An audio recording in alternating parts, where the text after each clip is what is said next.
Tonight, we're stepping into ancient Rome, a place where you could rule half the known world and still get fined for wearing the wrong color, mourning too loudly at a funeral, or simply walking the streets at night looking a little too alive. Before we begin, take a moment to like the video and subscribe, but only if you genuinely enjoy what I do here. And tell me in the comments where you're watching from and what time it is for you. It's always fascinating to see how far these stories travel. In ancient Rome, clothing wasn't about self-expression. It wasn't about personality, mood, or authenticity. It was about broadcasting a single, critical message: how much power and trouble you were legally allowed to wield. Fashion wasn't art. It was a warning system. And the loudest warning of all was purple. Purple dye was so expensive it bordered on the absurd. It was made by crushing enormous numbers of tiny sea snails, each producing only a microscopic drop of pigment before dying for the sake of imperial luxury. Thousands of snails were needed for a single garment. The process stank, took an incredible amount of time, and relied on trade routes stretching across the entire Mediterranean. Wearing purple was essentially announcing, I control resources you will never emotionally recover from. Unsurprisingly, Rome decided this color needed rules. Only emperors, senators, and the highest officials were permitted to wear significant amounts of purple.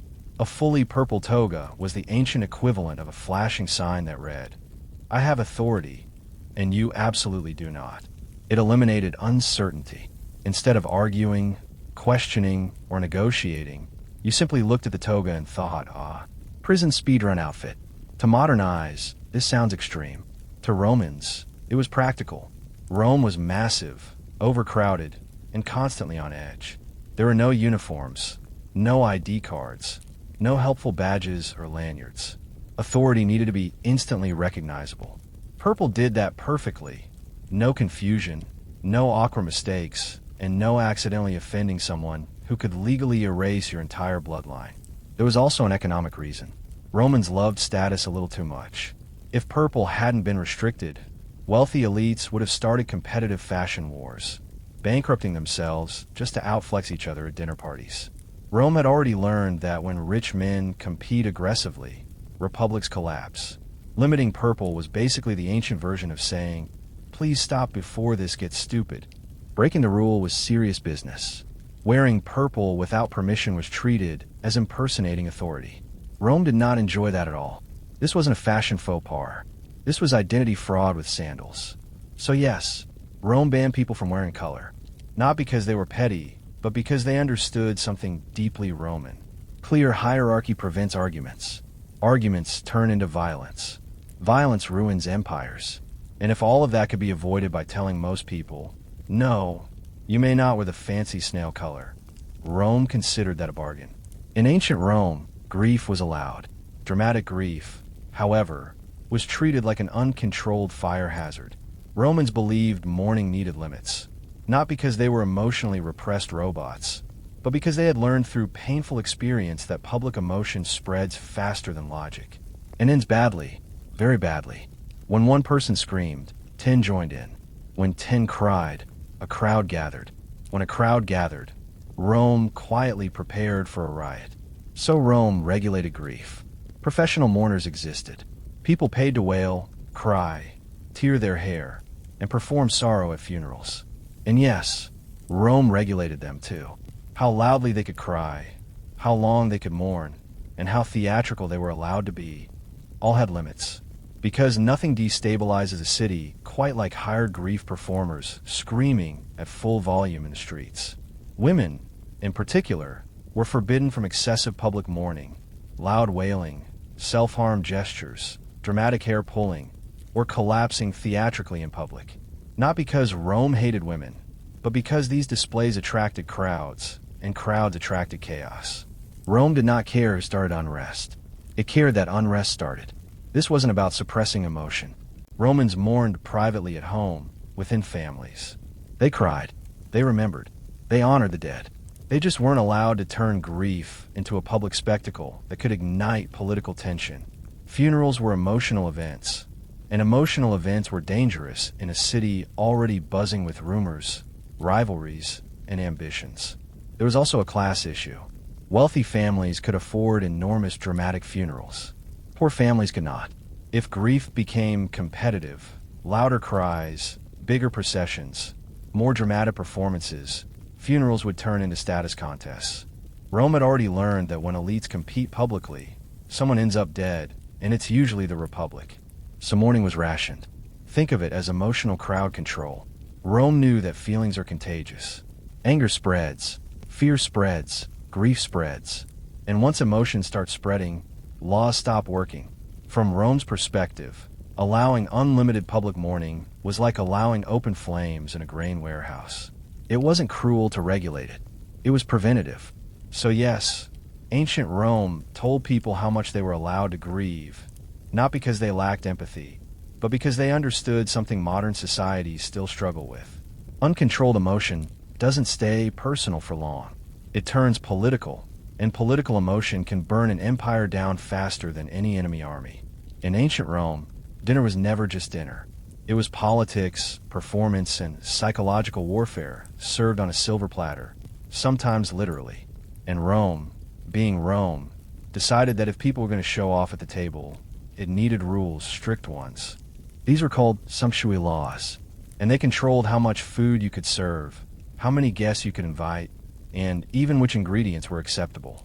Not because Romans hated fun, but because they had discovered a dangerous truth. Rich people cannot be trusted to stop flexing on their own. Left unchecked, elite Romans competed through banquets the way modern influencers compete through lifestyle posts. Bigger feasts, rarer foods, more exotic imports, louder displays of "I am doing better than you." This wasn't harmless indulgence. It ruined families. Senators bankrupted themselves trying to keep up appearances, then tried to recover financially by doing things like bribery, corruption, and lightly destabilizing the state. Rome had already seen this movie, and it didn't like the ending. So, the government stepped in and said, "You may host a dinner, but it will be a reasonable dinner." There were limits on meat consumption, luxury items, and extravagance, especially during certain times of year. Yes, Rome literally told people to calm down with the peacock tongues. This wasn't about protecting the poor from envy. It was about protecting the state from elite stupidity. When powerful families started competing socially, alliances fractured, debts mounted, and politics turned toxic. Rome understood that the fastest way to destroy a republic was to let its elites spiral into status addiction. There was also a moral angle, or at least Rome's version of one. Excessive luxury was seen as weakening discipline. Soft men made bad leaders, and nothing screamed soft like needing 7 courses just to feel important.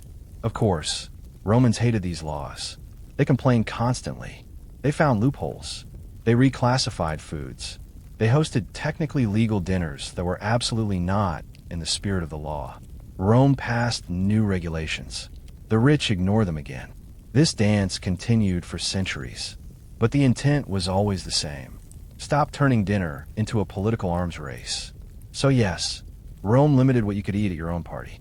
Not because it hated pleasure, but because it knew that when wealth competes unchecked, collapse is only a matter of time. And Rome preferred boring dinners to civil war. Of all Roman rules, this one tends to make modern readers quietly put the book down and stare at the wall for a moment.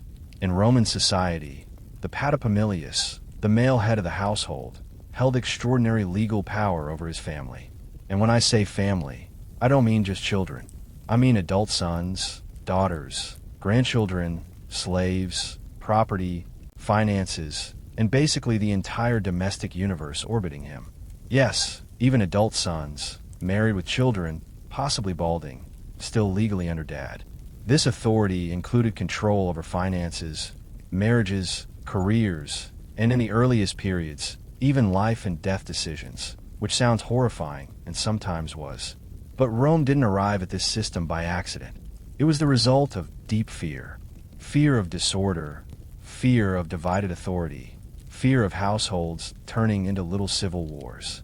Rome viewed the family as a miniature state, and every state, according to Roman thinking, needed one ruler, not a committee, not a group chat, one authority figure whose word ended arguments immediately. Efficiency over feelings always. In a world without police constantly present, Without social safety nets, without bureaucratic oversight, the household had to regulate itself. The father's power ensured responsibility flowed upward. If something went wrong, debt, crime, scandal, Rome knew exactly who to blame. Accountability mattered more than fairness. And here's the part people often miss. With power came obligation. Apata Familias was legally responsible for everyone under his roof. Their debts, their crimes, their survival. If your household collapsed, Rome didn't care about excuses. You failed as a leader. This system discouraged rebellion inside the home. It forced unity. It made families stable economic units rather than emotional democracies. Rome wasn't trying to build happy households. It was trying to build predictable ones. Over time, this power softened. Abuse became frowned upon. Social pressure mattered. But the legal structure remained because it worked. Roman households were durable. They produced soldiers, workers, heirs, and taxpayers reliably, which is all the state really wanted. So yes, Roman fathers had terrifying authority. Not because Rome loved cruelty, but because Rome feared chaos more, and if choosing between emotional comfort and social stability, Rome chose stability every single time, and then wrote a law about it. Ancient Rome is famous for many achievements: roads, aqueducts, concrete, empire-wide bureaucracy, and yes, public toilets, communal public toilets with no stalls at all. Imagine a long stone bench with evenly spaced holes. Everyone sitting side by side conducting business, both personal and conversational. This was not a social failure. This was Roman efficiency. And naturally, Rome had rules for it. Public latrines weren't casual hangout spots. They were regulated spaces because sanitation in a city of over 1 million people was a matter of survival. Disease didn't politely knock. It moved in aggressively and refused to leave. So Rome treated bathroom behavior as a public health issue, not a private moment. There were expectations. You didn't linger too long. You didn't splash. You didn't cause a scene. Conversation was allowed, but not theatrics. Rome wanted order, not commentary, and absolutely no treating the latrine like a performance venue. One of the most infamous features was the shared cleaning sponge mounted on a stick and rinsed in salt water between uses. Before you recoil too hard, understand that Romans genuinely believed this was hygienic. Germ theory did not exist. Salt water seemed clean enough.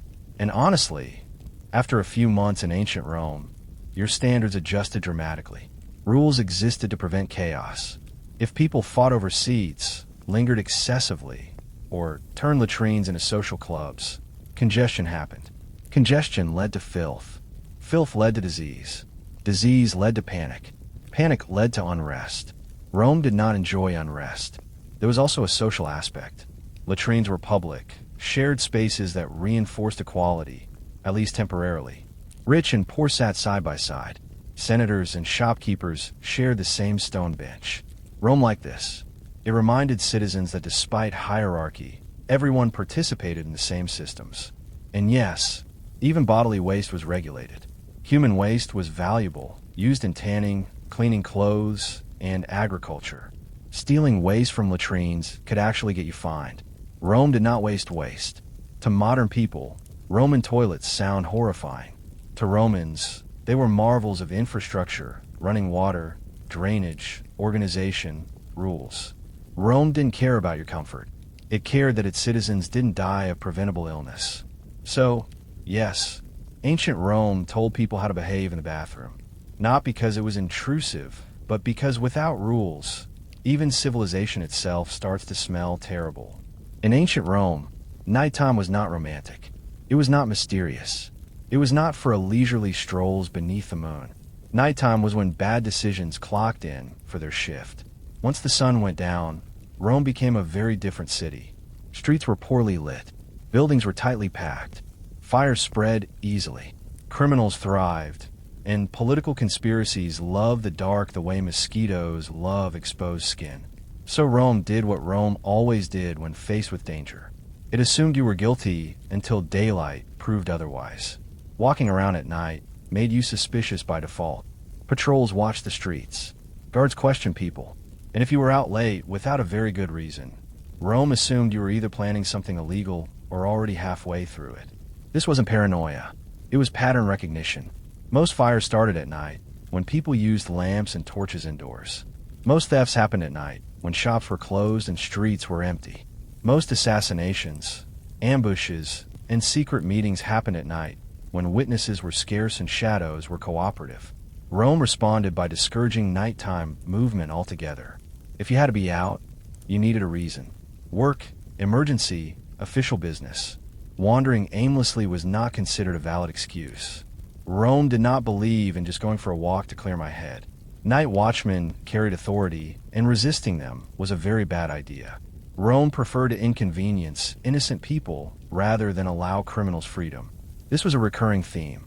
There was also a fire risk. Rome burned frequently, catastrophically frequently. Entire neighborhoods could vanish overnight. Limiting nighttime movement reduced the chances of accidental fires and made it easier to identify who was responsible when one inevitably happened. Even elites weren't immune. Senators moved with escorts. Wealthy citizens stayed indoors. Darkness equalized everyone, and Rome hated uncertainty. To modern people, this feels oppressive. To Romans, it felt logical. The city was too big, too crowded, and too volatile to trust darkness. The night was unpredictable, and unpredictability was Rome's greatest enemy. So yes, Rome treated nighttime walkers with suspicion, not because it hated freedom, but because it understood something deeply uncomfortable. Most disasters don't announce themselves. They happen quietly after dark, and Rome preferred to be rude than surprised. In ancient Rome, suicide was not automatically illegal. That might surprise you. What was illegal, however, was deciding to die without first filling out the appropriate paperwork. Rome was many things, but spontaneous self-destruction was not one of them. If a Roman citizen wished to end their life, they were expected to submit a formal request to the authorities explaining why. Illness, irreversible disgrace, terminal suffering, loss of honor. These were considered acceptable reasons. I had a bad week was not. To modern ears, this sounds cruel. But to Rome, it was administrative common sense. Every Roman citizen existed inside a web of obligations. Families depended on them. Debts were tied to them. Inheritances flowed through them. Political alliances relied on them. If someone died suddenly, especially by their own hand, the consequences rippled outward. Legal chaos, disputed estates, angry creditors, confused heirs, and occasionally violence. Rome hated chaos more than death. By forcing people to explain themselves, the state filtered impulsive decisions from irreversible ones. Many petitions were denied, not because Rome wanted people to suffer, but because Rome understood something timeless. Humans make terrible choices when overwhelmed. Requiring approval added delay. Delay added reflection. Reflection saved lives. There was also a legal incentive. If someone committed suicide without approval, their property could be confiscated by the state. Families lost inheritance. Debts remained unpaid. Rome made it very clear dying irresponsibly was financially rude. On the other hand, approved suicides were handled with dignity. Property was protected. Families were spared legal punishment. Society acknowledged the decision as tragic but orderly. Rome preferred sadness with paperwork over chaos without it. And yes, there was a darker motivation. Rome relied on citizens, soldiers, taxpayers, administrators. Letting people remove themselves freely weakened the system. A state that allowed unrestricted self-destruction was, in Rome's eyes, a state slowly bleeding itself out. So, suicide was tolerated, but only when it fit Rome's definition of reason. To us, it feels invasive. To Rome, it was preventative maintenance. Rome did not ask, "Are you suffering?" It asked, "Will this destabilize everything?" And if the answer was yes, the answer to you is no. In ancient Rome, what women wore was not considered a personal choice. It was considered a public statement, one that the state felt extremely qualified to manage. Roman law placed strict limits on women's clothing, jewelry, and visible wealth. How much gold you could wear, how elaborate your garments could be, how much sparkle was considered acceptable before society started asking uncomfortable questions. And yes, Rome absolutely counted. To modern ears, this sounds like moral panic. To Rome, it was damage control.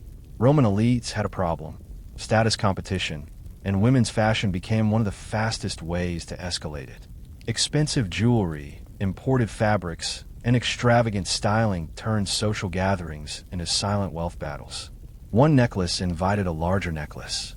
One gown demanded a more outrageous gown. Rome watched this happen and thought, this is how republics die. So, the state intervened by restricting visible luxury. Rome tried to slow the arms race. These laws weren't about modesty in a modern sense. They were about preventing elite families from bankrupting themselves, trying to look superior at dinner parties. Rome had already seen enough politicians ruin their finances and then mysteriously recover through corruption. There was also a social clarity issue. Rome relied heavily on visual hierarchy. Clothing signaled marital status, social rank, and moral expectations. A married woman dressed modestly was seen as stable and respectable. Excessive display suggested independence, and independence made Rome nervous. Rome didn't fear women. It feared unpredictability. Jewelry limits also protected families economically. Gold worn in public was literally walking wealth. Theft, envy, and resentment followed. Rome preferred that wealth stay discreet, locked away, accounted for, and taxable. Naturally, Roman women hated these laws. They bent them. They layered jewelry creatively. They found loopholes. They borrowed. They exaggerated hairstyles instead. Roman men complained loudly, then quietly admired the results. Lawmakers passed new restrictions. Everyone ignored them again. This cycle continued for centuries.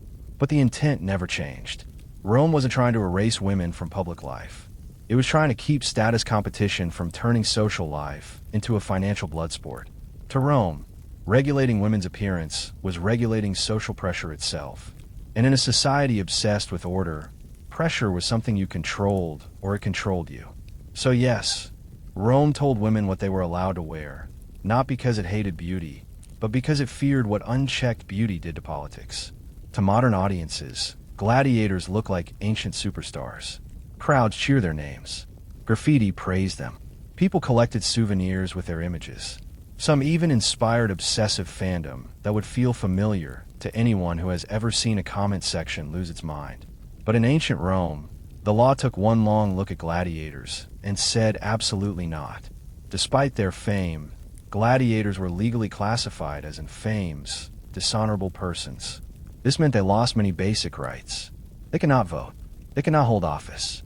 Their testimony in court was limited. Legally speaking, they were closer to criminals than celebrities, which seems confusing until you remember that Rome hated mixed signals.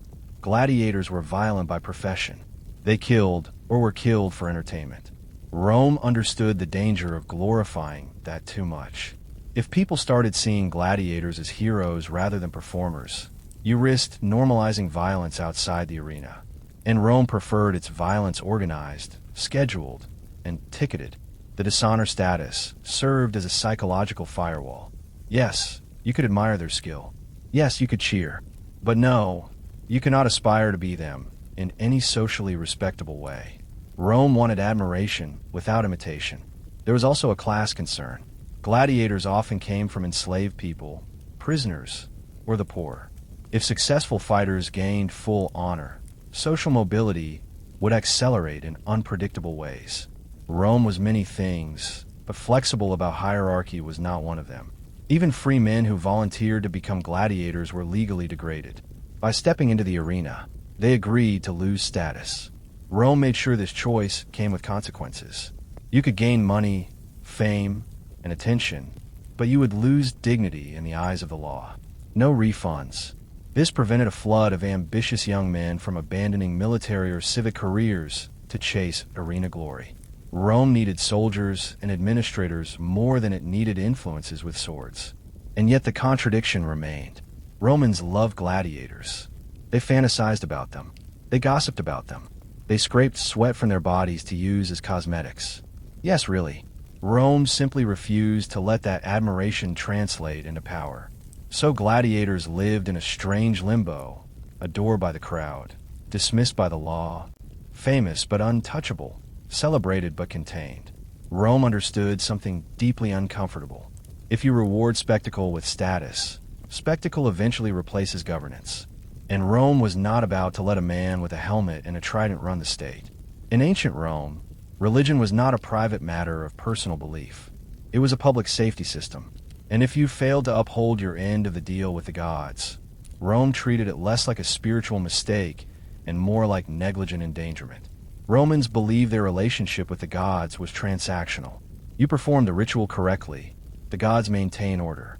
You mess it up, the gods get annoyed, and suddenly the city is on fire, crops are failing, and everyone is asking who angered Jupiter this week. So Rome enforced religious contracts. Public officials were required to perform sacrifices, prayers, and rituals with obsessive precision. Wrong words, wrong timing, wrong animal, wrong hand gesture. Any of it could invalidate the ritual.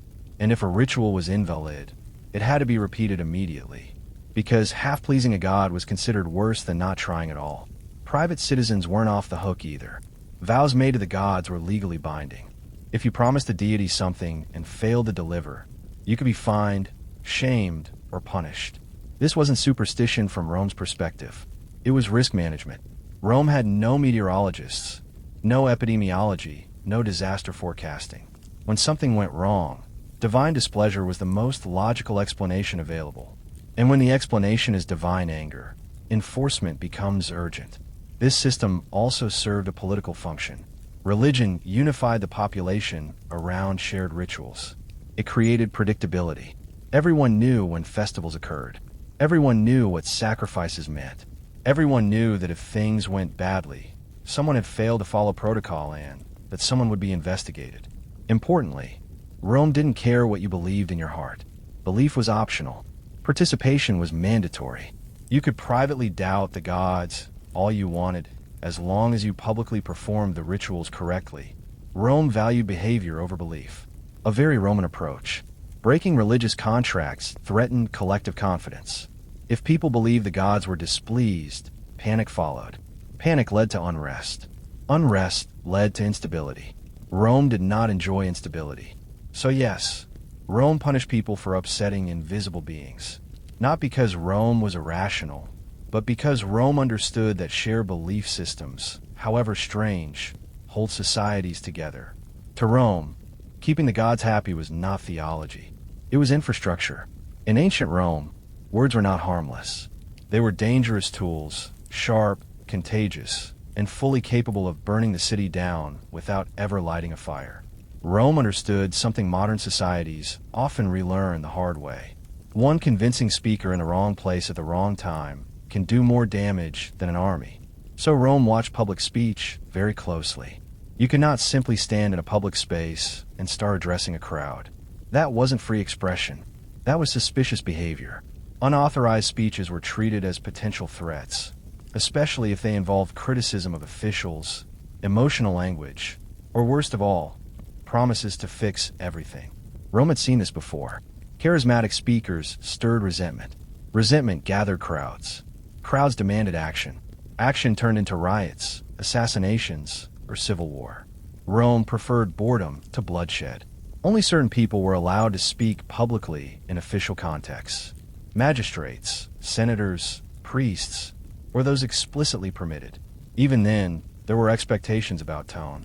Calm, measured, controlled. Shouting was frowned upon. Emotional appeals were risky. If your speech made people feel too much, Rome started paying attention. This control extended into politics. Electioneering had limits. Personal attacks were regulated. Gathering large groups required approval. Rome wasn't trying to silence debate. It was trying to keep debate from mutating into mob behavior. And Rome absolutely distrusted spontaneous crowds. If people suddenly gathered around a speaker, authorities assumed something was wrong. No one thought, an inspiring talk. They thought, who is manipulating whom? There was also a class dimension. The elite were trained in rhetoric. The masses were not. Allowing unrestricted public speaking risked giving influence to people who were persuasive, but not invested in maintaining order. Rome didn't mind ideas. It minded unpredictable influence. This is why Roman leaders often spoke from elevated platforms in designated spaces at approved times. Structure mattered. Control mattered. The city was already loud enough. So yes, Rome regulated who could speak, where, and how.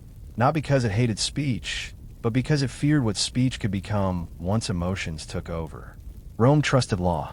It distrusted crowds, and it never forgot that revolutions often begin with someone saying, "Hear me out." In ancient Rome, adultery was not treated as a private relationship issue. It was treated as a public threat. Rome did not ask, "Are you happy?" Rome asked, "Will this cause legal chaos in 3 generations?" Under Roman law, adultery was a crime. Not because Romans were moral Puritans, but because they were obsessed with lineage, inheritance, and social clarity. Who fathered which child mattered enormously. Property, citizenship, family alliances, and political futures all depended on knowing exactly whose bloodline continued where. Adultery introduced uncertainty, and Rome hated uncertainty. If a married woman had an affair, the question wasn't romance. The question was legitimacy. Whose child is this? Who inherits the estate? Which family gains power? Which family loses it? One affair could unravel generations of legal planning. Rome preferred to shut that down immediately. Men, of course, were treated differently, because Rome affairs with enslaved people or prostitutes were generally tolerated since they did not threaten inheritance lines. Hypocritical, absolutely consistent with Roman priorities completely. Adultery involving a married woman, however, triggered legal consequences. Husbands were expected to act. Fathers had rights to intervene. Courts got involved. This wasn't about heartbreak. It was about restoring order before gossip turned into lawsuits and lawsuits turned into violence. There was also a political angle. Elite marriages were strategic alliances. Affairs threatened those alliances. If one family fell dishonored, retaliation followed. Rome had enough civil wars already. It didn't need domestic scandals escalating into political bloodshed. Public enforcement also served as deterrence. By making adultery visible and punishable, Rome discouraged risky behavior that could destabilize households. The message was simple. Romance is your business, but lineage is Rome's business. And yes, Romans gossiped endlessly about adulterers. Public trials were spectacles. Reputation mattered. Shame was a tool. Rome used it liberally. To modern people, this feels invasive. To Romans, it was preventative law. Rome didn't criminalize desire. It criminalized uncertainty. Because in a society built on inheritance, names, and family power, not knowing who belonged was far more dangerous than hurt feelings. And Rome, as always, chose stability over sympathy. In ancient Rome, death was inevitable, but turning it into a competitive sport was strongly discouraged. Romans took funerals seriously, very seriously. So seriously, in fact, that they decided to regulate them. Because left unchecked, funerals had a bad habit of spiraling into loud, expensive, emotionally charged performances that solved absolutely nothing and destabilized everything. Funerals were public events. Processions moved through the streets. Mourners gathered, speeches were made, emotions ran high, and Rome had learned through repeated unpleasant experiences that whenever money, grief, and crowds mix, things get messy fast. Wealthy families especially had a tendency to turn funerals into status displays. More mourners, more musicians, more professional wailers, more expensive coffins, more everything. The dead were no longer being honored. They were being used as props in a social competition between families who really needed to calm down. So Rome stepped in. Funeral laws limited how much money could be spent, how many mourners could attend, how elaborate the procession could be, and even how much gold could be buried with the deceased. This wasn't about disrespecting the dead. It was about stopping grief from becoming political theater. There was also an economic concern. Lavish funerals bankrupted families. Debts followed. Debts led to resentment. Resentment led to lawsuits, feuds, and occasionally people showing up with knives. Rome preferred that mourning end with tears, not litigation. Public emotion was another issue. Large funerals attracted crowds. Crowds became agitated. Agitated crowds started listening to speeches. Speeches turned emotional. Emotional speeches turned political. And suddenly Rome had a protest disguised as a funeral. Rome had seen this before. It did not enjoy it. Limiting funeral extravagance kept death private, controlled, and predictable.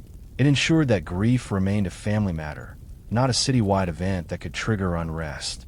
Of course, Romans complained endlessly. The wealthy hated being told how to spend their money. Families bent the rules. They exaggerated quietly. They held modest funerals that were absolutely not modest. Rome passed new regulations. Everyone pretended to listen, but the intent never changed. Rome didn't fear death. It feared what people did with death when given a stage. And in a city already overflowing with drama, Rome decided that mourning did not need a spotlight. In ancient Rome, freedom was real, but it came with terms and conditions. Very Roman terms and conditions. When a slave was freed, they did not simply walk off into the sunset as a fully independent citizen with no strings attached. Instead, they became a freedman or freedwoman, legally free, but still bound by obligations to their former master, now politely renamed their patron. Same relationship, better branding. To modern ears, this sounds suspiciously like freedom with homework. To Rome, it was a brilliant compromise.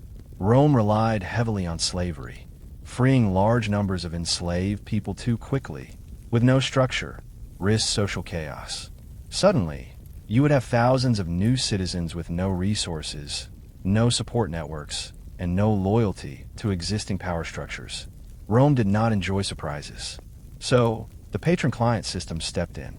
Freed people owed their former masters loyalty, respect, and often services. They might be expected to work for them, support them politically, or assist them economically. In return, patrons provided protection, legal help, and social access.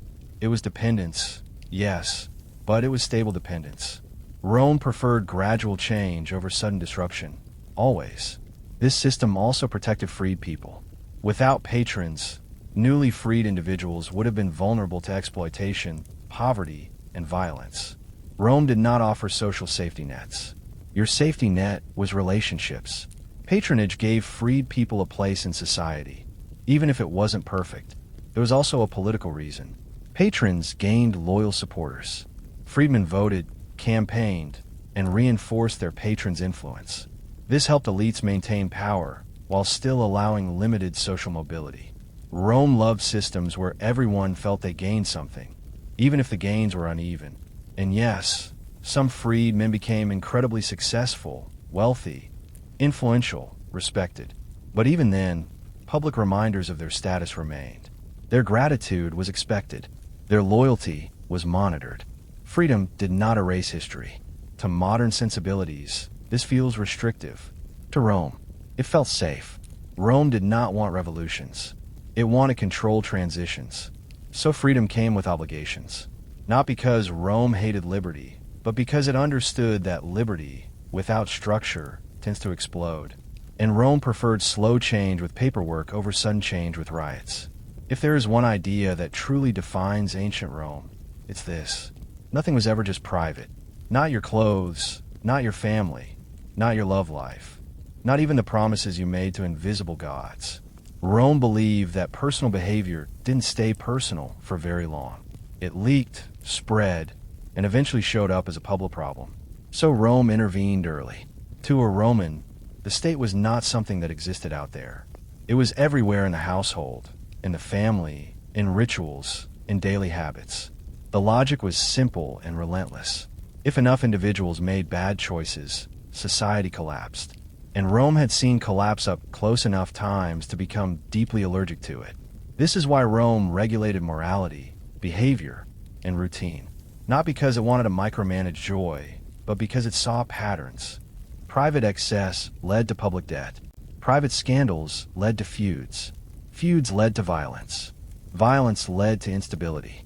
Instability led to civil war. Civil war led to new laws written by whoever survived. Rome preferred to skip that part. From the Roman perspective, telling people how to behave wasn't tyranny. It was maintenance. The state didn't trust individuals to always act in the collective interest, especially when emotions, pride, or desire got involved. So it added rules. Many rules. Probably too many rules, but rules that worked. And here's the uncomfortable truth. For centuries, it did work. Rome managed enormous populations, diverse cultures, and constant pressure without modern technology. It held itself together through systems, discipline, and relentless regulation. People didn't have freedom the way we understand it today, but they had predictability, and predictability kept the machine running. Of course, Rome eventually fell. Rules alone don't save empires forever, but they delayed collapse far longer than chaos ever could have. So when we look back at Roman laws and think that's insane, we're often missing the context. Rome wasn't trying to be humane. It was trying to survive. And survival, as Rome understood it, required limits on emotion, on behavior, on ambition, and sometimes on joy. Rome didn't ask, "Is this fair?" It asked, "Will this keep everything from falling apart?" And for a long time, the answer was yes. That's why Rome's weirdest rules weren't mistakes. They were warnings.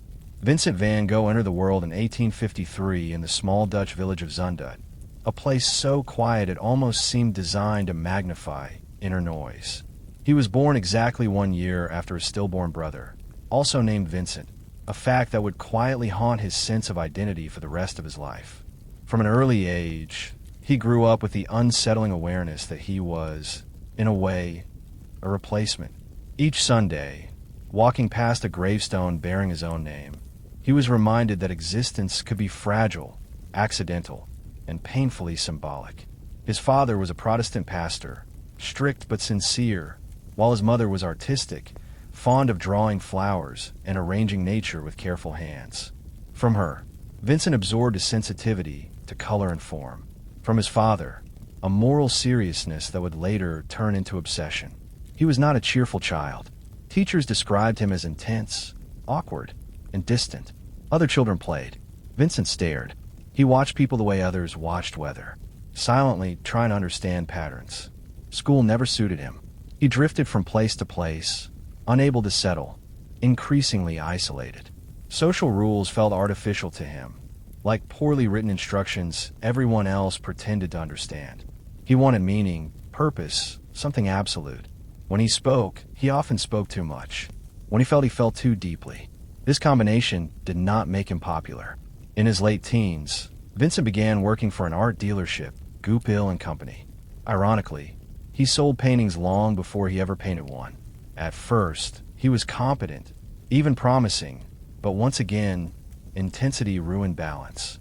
He grew contemptuous of art buyers, disgusted by commerce, convinced that art should be sacred rather than traded like furniture. He preached to customers. Management was not impressed. Throughout these years, letters to his brother Theo reveal a man already at war with himself. Vincent longed to be useful, to matter, to serve something higher, God, humanity, truth. He tried religion.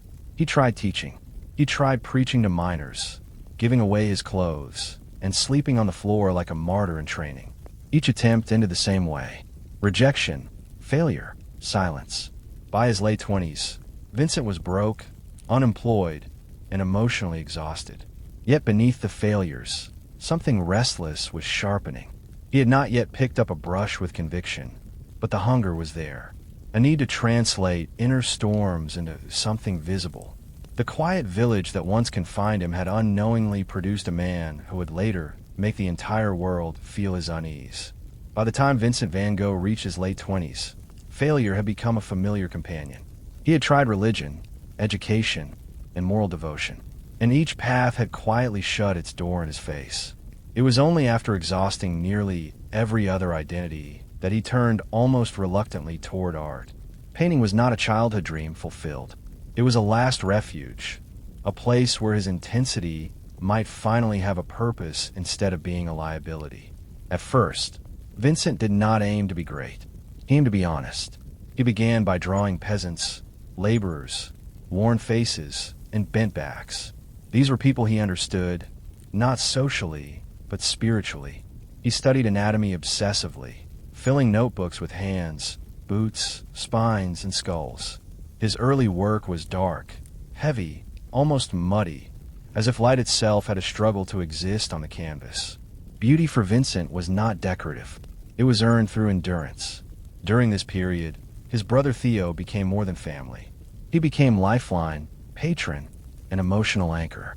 Theo sent money regularly, not out of obligation, but belief. In return, Vincent sent letters, hundreds of them, raw, philosophical, and painfully sincere. These letters reveal a man constantly questioning his worth, his sanity, and whether suffering itself might be the price of seeing the world clearly. Vincent studied art formally in fits and starts, never quite fitting into academic systems. He admired artists who painted ordinary life with dignity rather than fantasy. He rejected polish. He wanted truth, even if it was ugly. This mindset made his progress slow and his frustration immense. He destroyed works, restarted endlessly, and criticized himself with a cruelty no teacher could match. Loneliness intensified everything. Vincent wanted connection desperately, yet pushed people away with the same force. He fell in love recklessly, often with women who did not return his feelings. Each rejection deepened his belief that he was fundamentally misaligned with the world. Still, he painted, not because it made him happy, but because not painting felt worse. What began to emerge during these years was not mastery, but vision. Vincent was learning how to see, not surfaces, but emotional weight.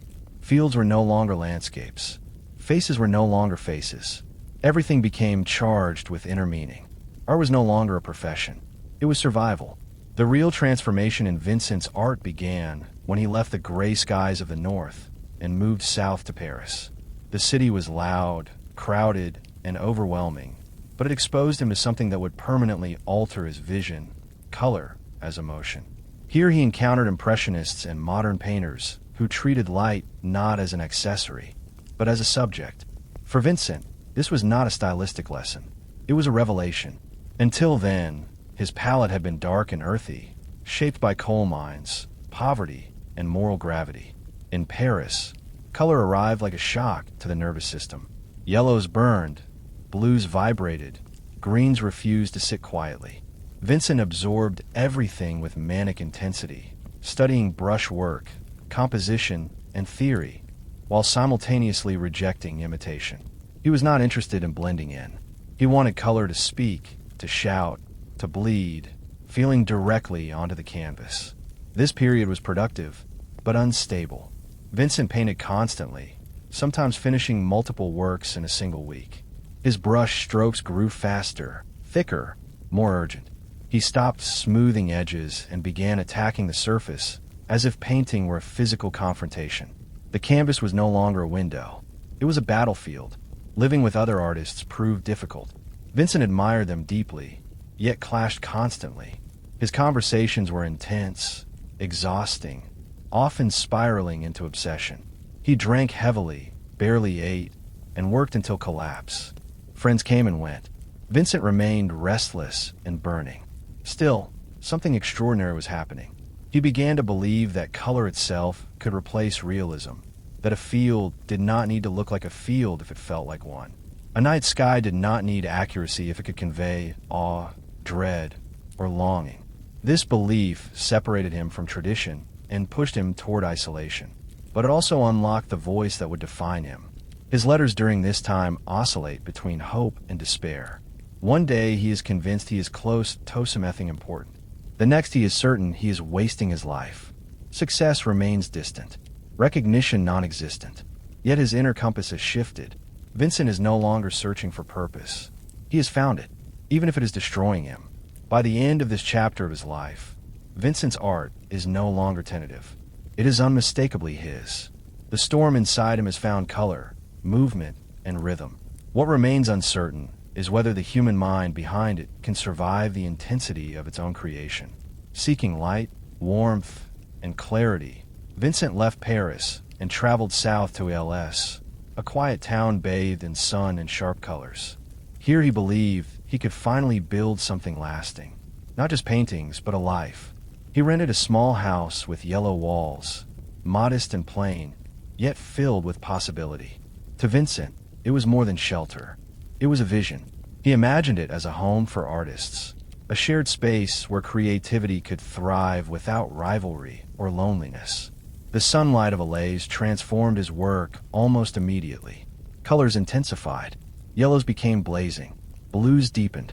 And ordinary subjects, chairs, sunflowers, bedrooms, gained a strange emotional gravity. Vincent painted obsessively, often working outdoors for hours under the sun, ignoring exhaustion and hunger. The rhythm was punishing, but the results were electric. For the first time, he felt close to harmony. But the dream required people, and Vincent struggled with people. When Paul Gauguin arrived to join him, hope surged. Vincent admired Gauguin deeply, and believed their partnership could define a new era of art. At first, they worked together, talked endlessly, and challenged one another. Yet, beneath the collaboration, tension brewed. Their personalities clashed. Gauguin was controlled and distant. Vincent volatile and emotionally exposed. Conversations turned sharp. Criticism felt like betrayal. Vincent's mental state began to fracture under the pressure. He feared abandonment constantly, terrified that Gauguin would leave and the dream would collapse. Sleeplessness, paranoia, and emotional instability intensified. The house that was meant to symbolize unity became a space charged with anxiety.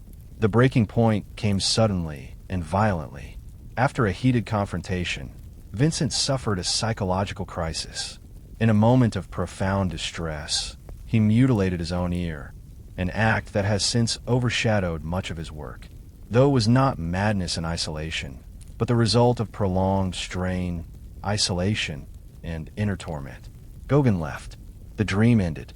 Vincent was hospitalized, confused, ashamed, and devastated. The yellow house stood nearly empty, its walls still bright, but stripped of hope. Yet even in collapse, Vincent painted. From hospital rooms and moments of clarity, he continued to work, translating suffering into form. Arles gave him his most vivid colors and his deepest wounds. The dream of belonging had failed, but it revealed something brutal and undeniable. Vincent could not escape himself. All he could do was paint what lived inside. After the collapse in Alice, Vincent voluntarily entered the asylum at Sani, a former monastery surrounded by olive groves and stone corridors that echoed with quiet suffering. It was a place meant to contain chaos, not cure it. Yet for Vincent, confinement brought a strange, fragile order. The world narrowed. Distractions fell away. What remained was the constant battle inside his mind and a window through which he could still see the sky. Life in the asylum moved slowly, punctuated by episodes of severe mental distress. There were days when Vincent could not speak clearly, could not work, could not trust his own thoughts. During these periods, he was overwhelmed by hallucinations, confusion, and fear. He described feeling trapped inside his own head, watching himself unravel. But between these storms came intervals of calm, and during those moments, he painted with extraordinary focus. The asylum garden became one of his primary subjects. Irises, olive trees, cypresses, nature rendered not as background, but as emotional force. His brush strokes grew more rhythmic, almost musical, swirling and pulsing with contained intensity. These were not peaceful paintings. They were controlled explosions, order imposed on inner chaos. From his small room, Vincent painted the view outside his barred window. The sky fascinated him, vast, unreachable, alive. It was during this time that he created some of his most iconic works, including the night sky that seems to move, breathe, and twist under unseen pressure. These paintings were not fantasies. They were perceptions filtered through a mind perpetually on edge. Despite his productivity, Vincent remained deeply uncertain about his worth. He sold almost nothing. Recognition did not come. Letters to Theo reveal gratitude mixed with guilt. Gratitude for support, guilt for being a burden. He worried constantly that his illness made him useless, that his art was compensation rather than contribution. Yet something remarkable occurred within those walls. Vincent began to understand that painting did not require happiness. It required honesty. The asylum stripped away illusions of normal life, leaving him with nothing but sensation, memory, and feeling, and that was enough. Saint Remy did not heal Vincent, but it gave him structure long enough to create work that feels timeless precisely because it was born from instability. He was not painting despite his suffering. He was painting through it moment by moment, storm by storm. After a year inside the asylum, Vincent was released into the care of a physician near Paris. settling in the quiet village of Osulwes. On the surface, this move signaled recovery. He was closer to Theo under medical supervision and surrounded by open countryside that invited long walks and steady work. For the first time in years, there was cautious optimism, not happiness, but the possibility of balance. Vincent painted relentlessly. Fields of wheat, village streets, gardens, and portraits poured from him at astonishing speed. Sometimes he completed a canvas in a single sitting, driven by an urgency that felt both productive and ominous. His style reached full maturity here. Bold colors, vibrating lines, compositions that seemed to pulse with nervous energy. The landscapes were expansive, yet unsettled. The sky often pressed down. The fields felt restless.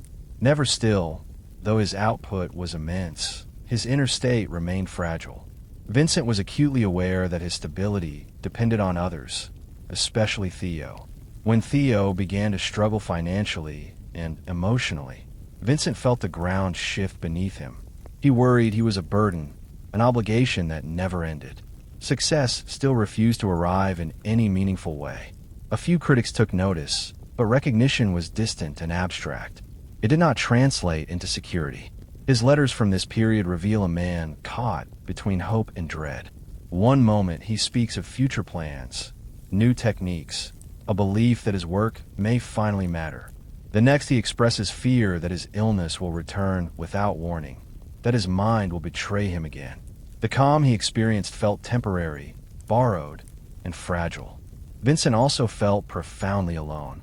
While surrounded by nature and people, he remained emotionally isolated, unable to fully connect or rest.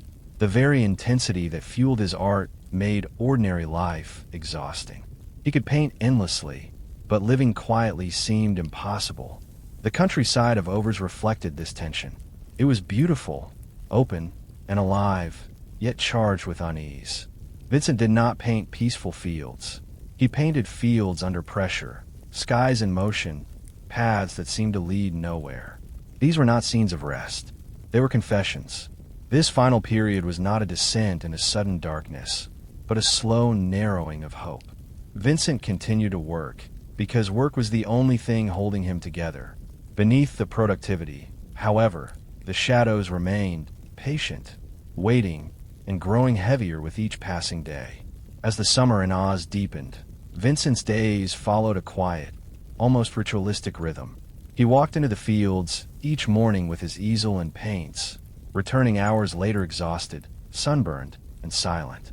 To an outside observer, he appeared disciplined, even calm. But silence, for Vincent, was never empty. It was heavy. It pressed inward. Painting remained his anchor, yet it no longer offered relief, only postponement. Each finished canvas brought a brief sense of order, followed almost immediately by the familiar question, and then what? He produced work at a pace that felt less like inspiration and more like necessity, as if stopping would allow something worse to surface.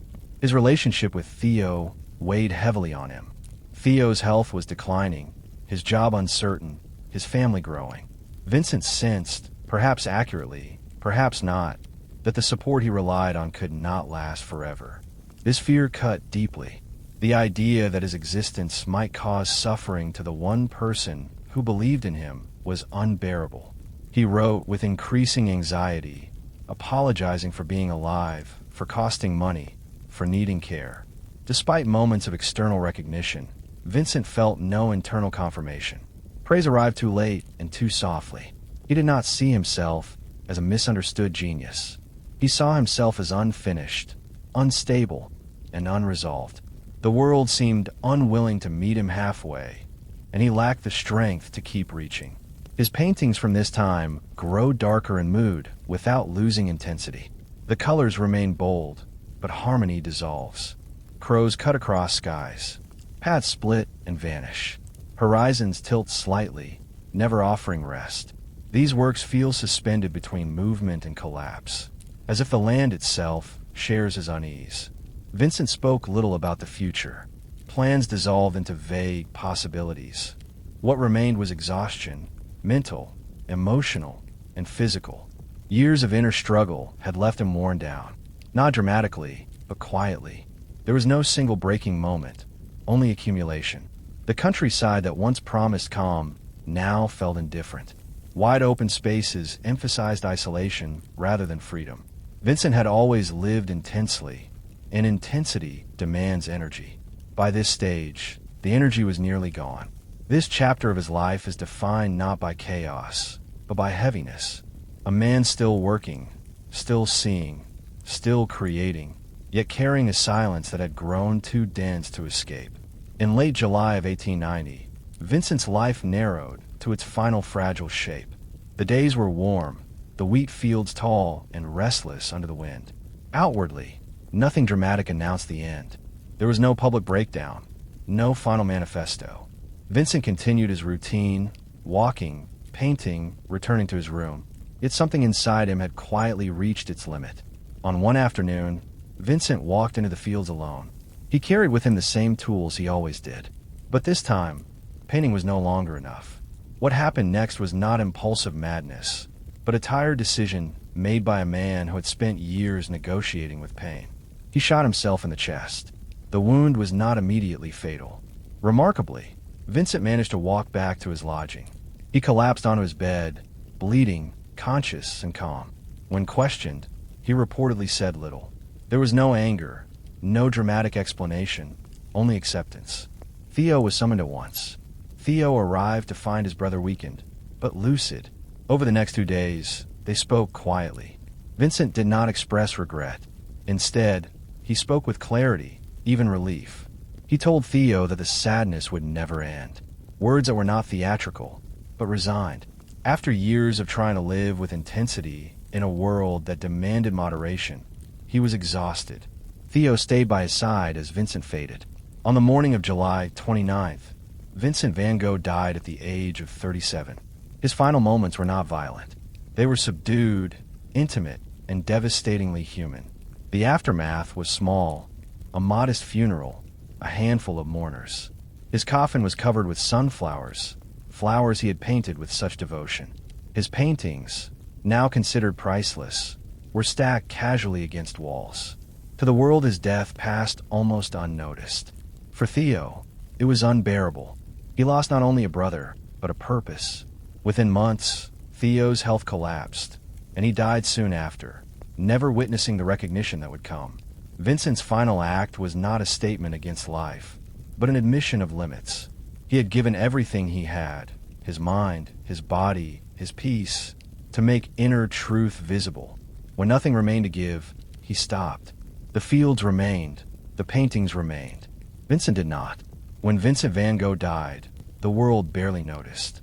He left behind no wealth, no reputation, no sense of victory. His paintings were unsold, his name obscure, his life widely viewed as a failure wrapped in tragedy. Yet death, which silenced him, also freed his work from the weight of explanation. What remained on the canvases could finally speak without interruption. It was Theo's widow, Johanna, who quietly began the work Vincent himself never could. She preserved his letters, organized his paintings, and believed fiercely that the world had simply arrived too early for him. Exhibitions followed. Critics began to look again, then closer. What they found was not madness, but intention, not chaos, but emotional precision. Vincent's art did not offer comfort. It offered recognition. Viewers saw themselves in the turbulence of his skies, the isolation of his figures, the urgency of his brush strokes. He painted not how things looked, but how they felt. And feeling, unlike fashion, does not expire. Over time, Van Gogh came to symbolize something larger than painting. He became a mirror for the misunderstood, the sensitive, the relentless. His life story was simplified in a myth, the tortured genius, the ear, the madness. But his work resisted reduction. The paintings remained disciplined, deliberate, and deeply controlled. Suffering did not create them. Commitment did. Ironically, the recognition Vincent longed for arrived in excess. His works became some of the most valuable and revered in history. Museums filled, books multiplied. His letters were studied like philosophy. Yet this posthumous success carries a quiet cruelty. The validation came when it no longer mattered to him.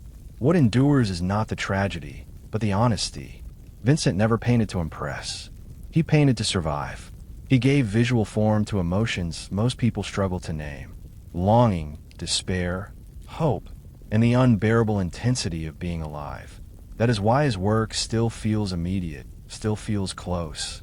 Vincent van Gogh did not find peace in life, but he left behind a language for those still searching for it.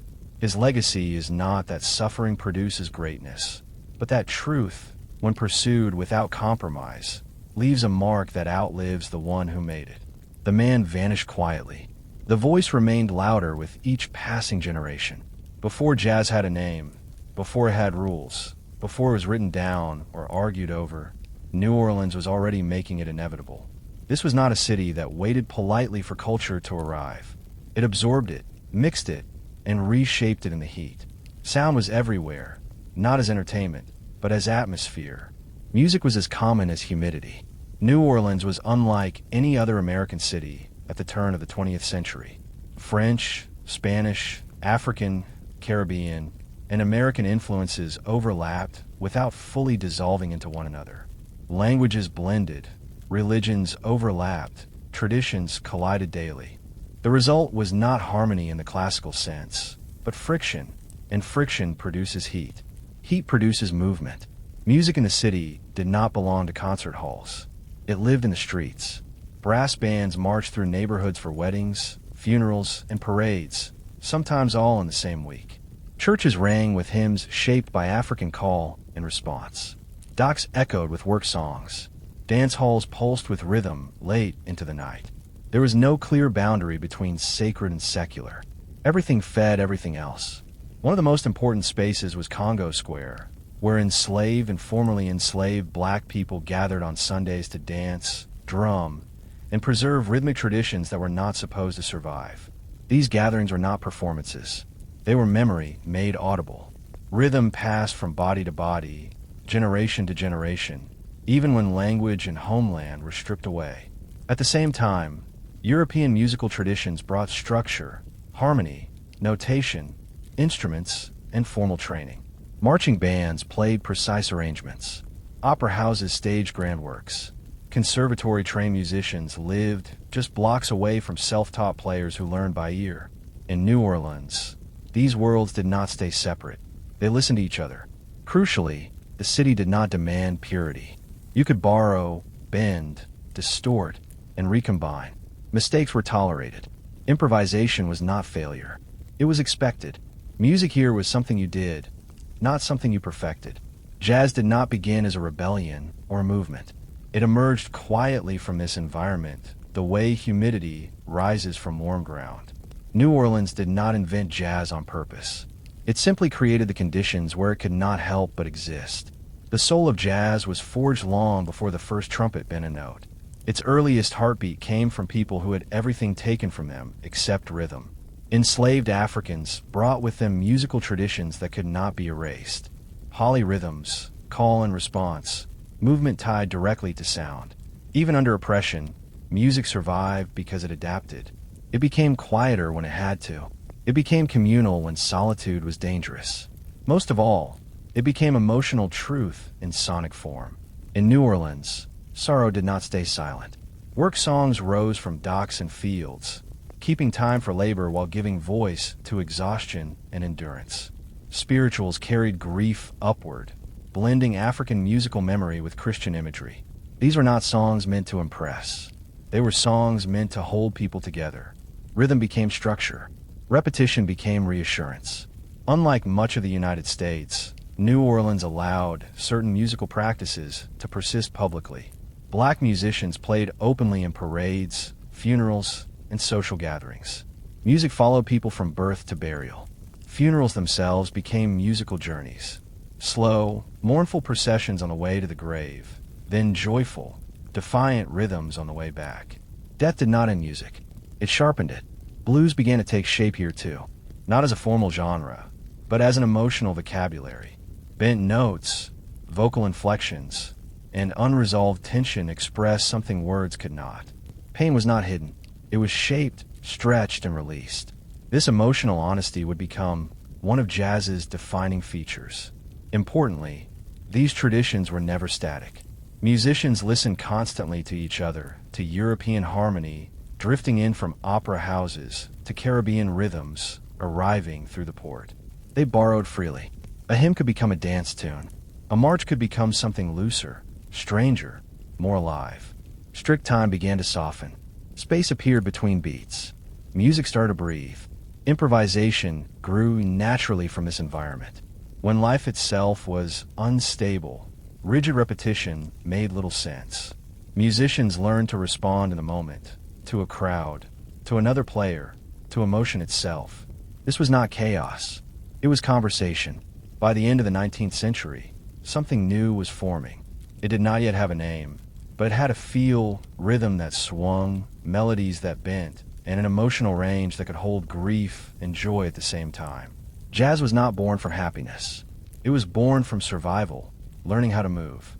As the 19th century drew to a close, the sound forming in New Orleans began to develop recognizable voices. These were not composers in the traditional sense, nor virtuosos chasing perfection.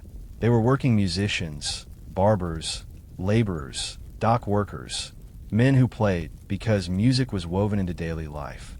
Among them emerged figures spoken of with reverence, even when no recording survived. One of the most mythic was Buddy Baldwin, a cornet player whose influence loomed larger than his documented legacy. Baldwin was not famous for technical precision. He was famous for volume, emotion, and freedom. He played loud enough to be heard across neighborhoods, bending notes, stretching rhythm, and injecting raw feeling into structure marches. Listeners said his sound carried something dangerous, unpredictable, alive. He played what people felt but could not say. Around players like Baldwin, a new approach emerged. Musicians stopped treating melodies as fixed objects. A tune became a framework, something to push against. One instrument would state a theme, another would respond, a third would comment. This collective improvisation was not rehearsed chaos. It was instinctive collaboration. Everyone listened. Everyone reacted. Much of this music flowed through Storyville, the city's legalized red light district. Storyville was morally condemned and culturally indispensable. Bars, brothel, and dance halls needed music constantly, and they paid for it. Musicians played nightly, learning how to hold attention, build energy, and adapt instantly to shifting moods. If a room wanted heat, they delivered heat. If it wanted melancholy, they slowed the air itself.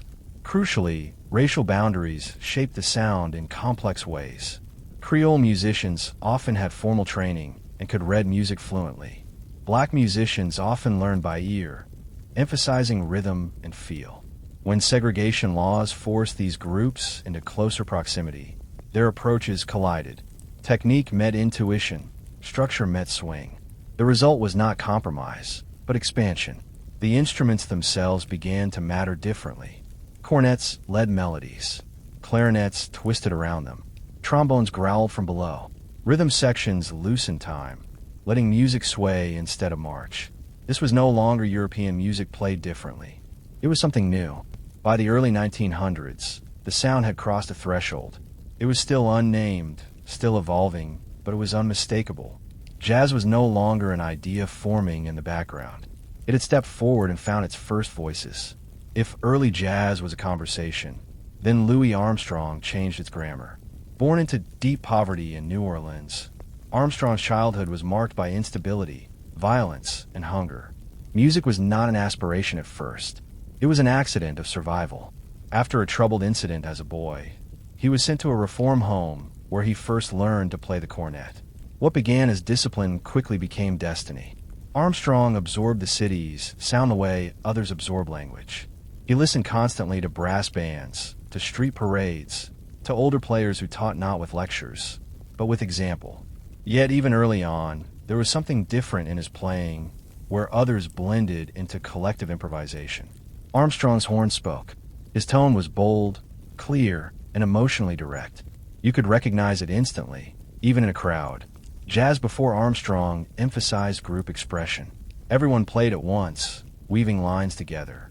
Armstrong did not destroy this tradition, but he reshaped it. He brought the individual forward. His solos were not decorative breaks. They were statements, stories told with confidence, humor, and authority. When Armstrong played, time seemed to reorganize around him. Equally revolutionary was his sense of rhythm. Armstrong did not simply follow the beat. He leaned against it, stretched it, danced with it. This created what later musicians would call swing, a feeling impossible to notate but instantly recognizable. Jazz stopped marching. It started breathing. His influence spread quickly. Other musicians adjusted their playing in response, giving solos more space, more narrative weight. Bands reorganized themselves around featured players. Jazz began shifting from collective texture to individual voice without losing its communal roots. Armstrong also transformed jazz vocals. His growly voice, playful phrasing, and spontaneous scat singing treated the human voice like another instrument. Singing no longer meant precision or polish. It meant expression. Feeling mattered more than perfection. What Armstrong represented was possibility. He showed that jazz could carry personality without losing soul, structure without stiffness. Through him, jazz stepped onto a larger stage, not by abandoning its origins, but by amplifying them. New Orleans had given jazz its bones. Armstrong gave it a spine and a face the world would remember. As jazz matured, New Orleans could no longer contain it. Economic pressure, racial violence, and the tightening grip of segregation pushed thousands of black families northward in what became known as the Great Migration. Musicians moved with them, carrying their sound like a passport. Jazz did not leave New Orleans behind. It took the city with it, compressed into memory, rhythm, and style. Chicago became one of the first major destinations. There, jazz found louder rooms, bigger audiences, and longer nights. The music changed in response. Collective improvisation gave way to sharper solos. Bands tightened their arrangements. The pace quickened. Urban life demanded urgency, and jazz obliged. What had once floated through open streets now bounced off brick walls and smoke-filled clubs. New York followed, especially Harlem, where jazz met ambition on an industrial scale. The music entered ballrooms, theaters, and recording studios. It learned how to project. It learned how to sell without surrendering its core. Musicians competed, collaborated, and experimented relentlessly. Jazz became both art and profession, shaped by the realities of rent, reputation, and racial barriers.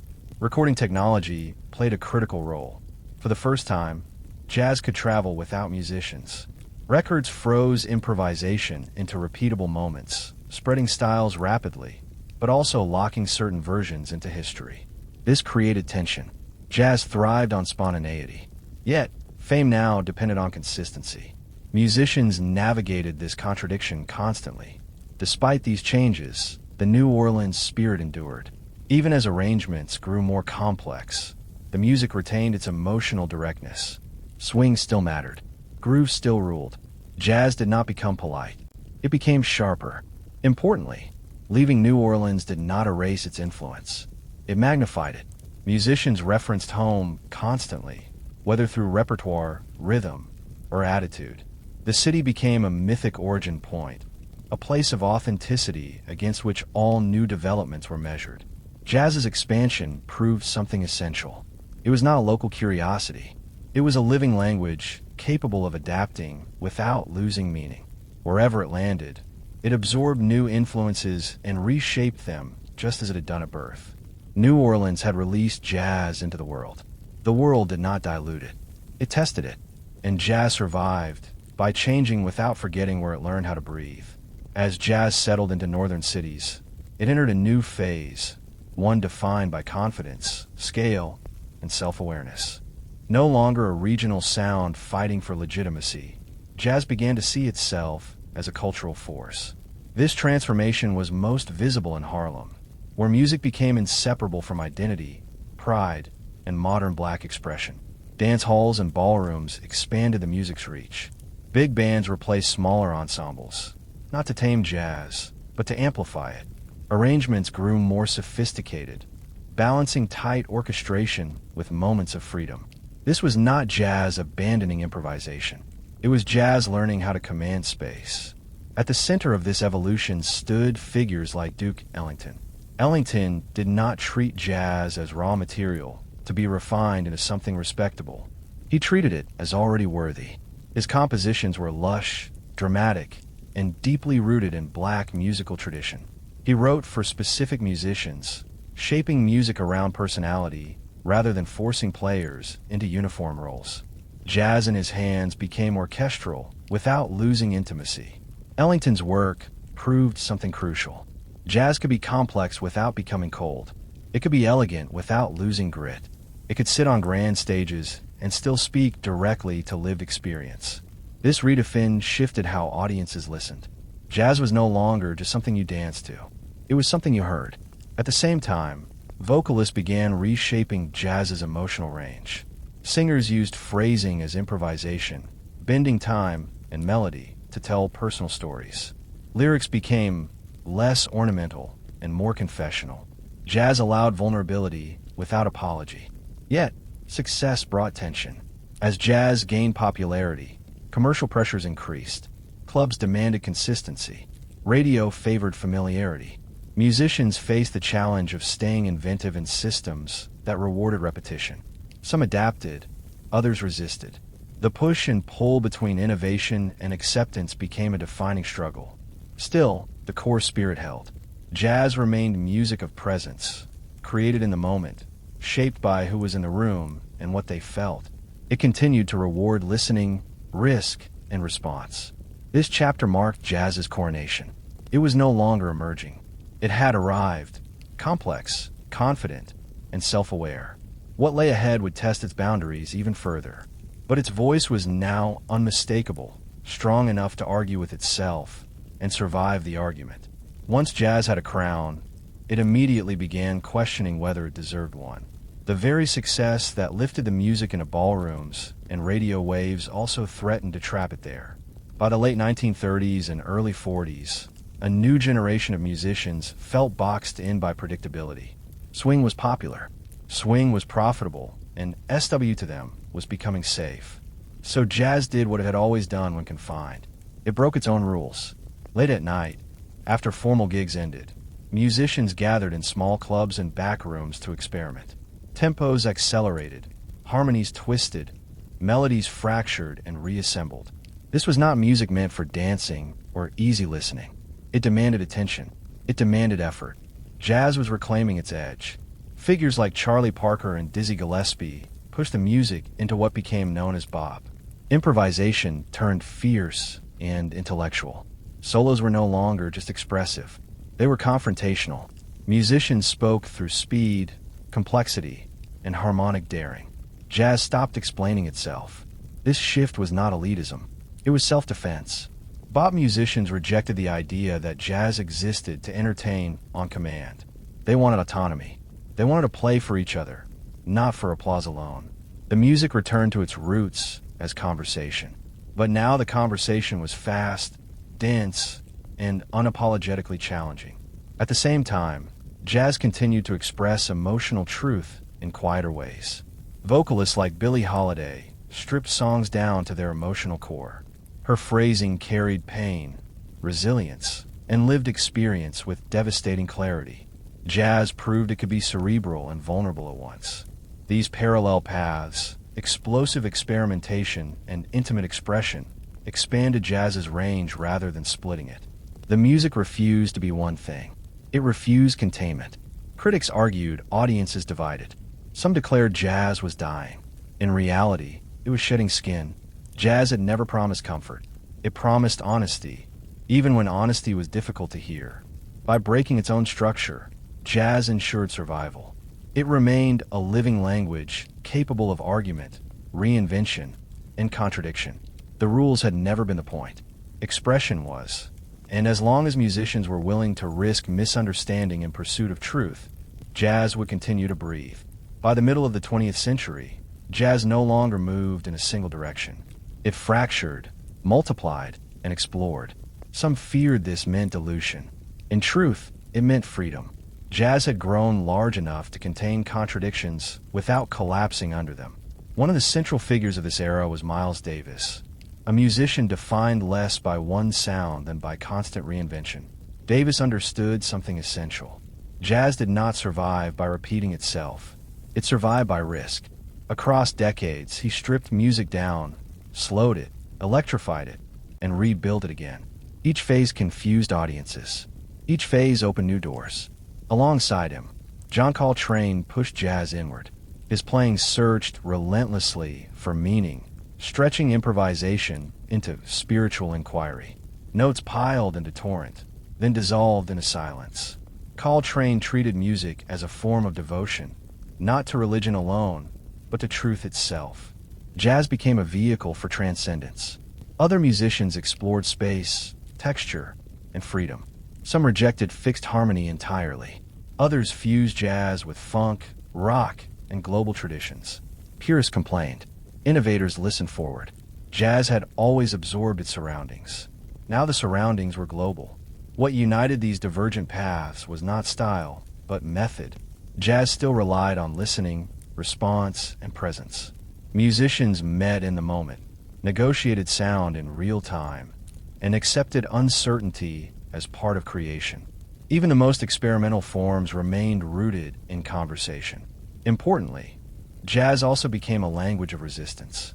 In a world shaped by segregation, political unrest, and cultural upheaval, improvisation itself carried meaning. To play freely was to assert humanity. To bend structure was to question authority. Jazz did not shout slogans. It embodied defiance through form. By this stage, jazz could no longer be pinned to a place. It belonged to New Orleans, Chicago, Harlem, and everywhere else musicians dared to make it their own. Its origins remained audible, but its future was open. Jazz had become less about sound and more about approach. A way of thinking, a way of responding to pressure with creativity instead of collapse. The road ahead would not be simple or unified, but unity was never jazz's promise. Its promise was motion, restless, searching, alive. Jazz began in a specific place, among specific people, under specific pressures. But it never belonged to one era alone. What ensured its survival was not nostalgia, funding, or institutional approval. It was the fact that jazz answered a permanent human need, the need to express what cannot be neatly said. By the late 20th century, jazz was declared dead more times than it could count. It was no longer dominant on radio. It no longer defined popular dance culture. Younger audiences moved on to louder, simpler forms. Yet, jazz did not vanish. It went underground into small clubs, classrooms, and private rooms where musicians still gathered for the same reason they always had, to listen and respond. What endured was the method. Jazz remained a discipline of attention. Players showed up without knowing exactly what would happen. They trusted each other enough to risk failure in public. They accepted that beauty might arrive crooked, late, or incomplete. This was not nostalgia for an old sound. It was loyalty to a way of working. Around the world, musicians took jazz and reshaped it through their own histories. In Europe, Africa, Asia, and South America, local rhythms and traditions blended naturally with improvisation. Jazz proved adaptable without erasing its identity. It did not demand imitation. It invited dialogue. Education preserved technique, but living jazz resisted confinement. The music never truly belonged to institutions. It belonged to late nights, imperfect rooms, and players willing to stay present. Wherever that attitude existed, jazz continued, even if it no longer sounded like New Orleans, Harlem, or Chicago. Most importantly, jazz never forgot where it came from.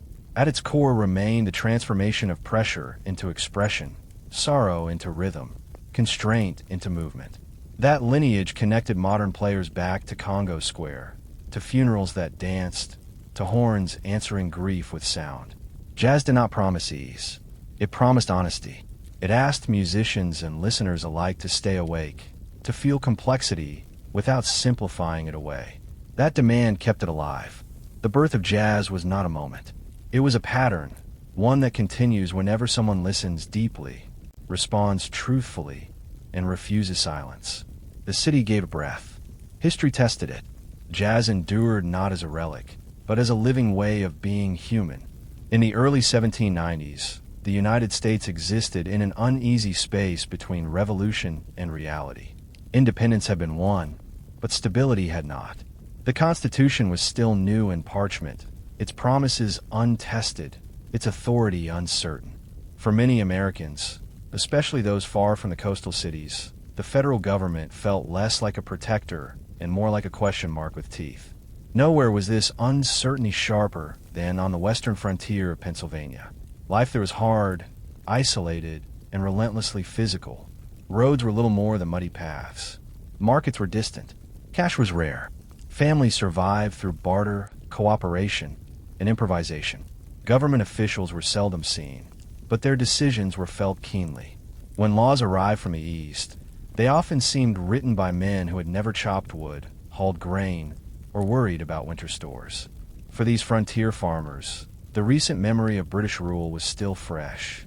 Taxes imposed from afar had once sparked revolution.